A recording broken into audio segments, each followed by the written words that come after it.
Welcome to Broke Bestie's Guide to Financial Freedom. I know what you're thinking, but Bestie, aren't you broke?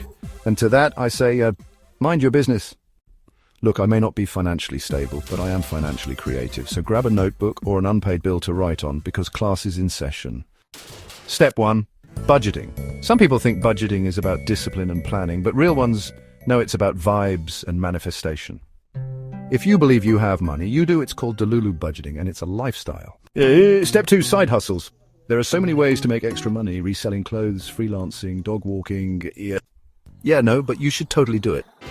Step 3, stop spending money you don't have. This means no Uber Eats, no unnecessary Amazon purchases, and absolutely no retail therapy. Unless it's on sale, then it's an investment. Look, real talk, I might be broke now, but financial freedom is about taking small, smart steps. So if I can do it barely, so can you. Now, excuse me while I go cancel a subscription I forgot I had. See you at the top, Bestie. And remember to like and subscribe for more Broke Bestie's financial advice.